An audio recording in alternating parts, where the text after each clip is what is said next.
Bonjour, je m'appelle Philippe Silberzan, bienvenue dans mon podcast Survivre et prospérer dans un monde de surprises.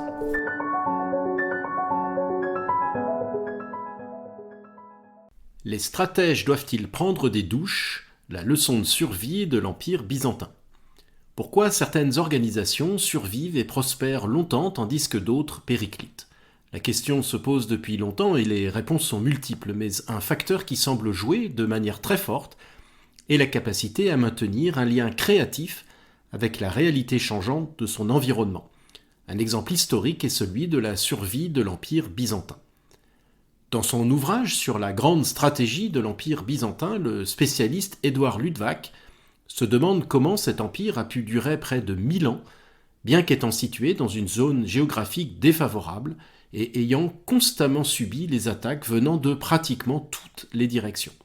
Comment expliquer une telle pérennité alors que son grand frère, l'Empire romain d'Occident, bien plus prestigieux, n'a duré, lui, qu'environ 600 ans ? Selon Luttwak, c'est parce que ses dirigeants ont pu s'adapter stratégiquement aux circonstances difficiles, en imaginant de nouvelles façons de faire face aux ennemis successifs. L'Empire s'appuyait au moins autant sur la force militaire que sur la persuasion pour recruter des alliés, dissuader les voisins menaçants et manipuler les ennemis potentiels afin qu'ils s'attaquent plutôt les uns aux autres. Tout était bon pour dévier les attaques, y compris payer des tributs. Il n'y avait aucun principe, juste un extrême pragmatisme. Pour réussir cette stratégie, il était indispensable que les Byzantins maintiennent un contact permanent avec les tribus et empires hostiles, même ceux qui étaient situés très loin. Cette stratégie avait deux objectifs. Le premier était de pouvoir anticiper les intentions hostiles d'une tribu en étant informé le plus tôt possible. Le second était d'éviter que cette intention hostile ne se concrétise. Le contact était maintenu par tous les moyens possibles, de l'espionnage au commerce et aux mariages arrangés, mais la posture fondamentale de l'Empire était basée sur une reconnaissance de ces tribus comme des égaux auxquels il n'était pas indigne de se mêler. Il ne s'agissait pas de soumettre les ennemis, ni même de les battre, seulement de déjouer une intention hostile. On est très loin de la posture des Romains d'Occident, héritiers en cela des Grecs, qui considéraient les tribus étrangères comme des barbares avec lesquels les contacts leur répugnaient.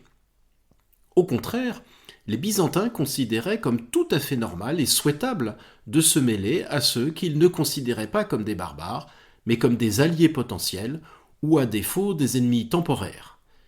Ils allaient sur le terrain sentir la situation et ils avaient compris que la seule façon pour eux de sentir était de vivre sur place, d'être dans la réalité de ces tribus.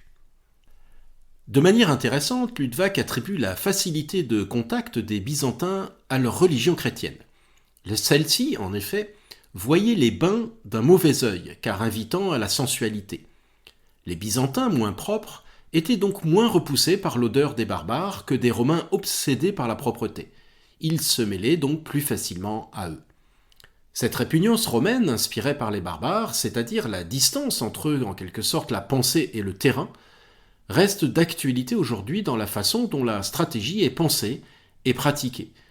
Dans mon ouvrage « Constructing Cassandra », j'ai notamment décrit comment une organisation comme la CIA reste marquée par un scientisme profond qui la fait regarder le monde de manière clinique.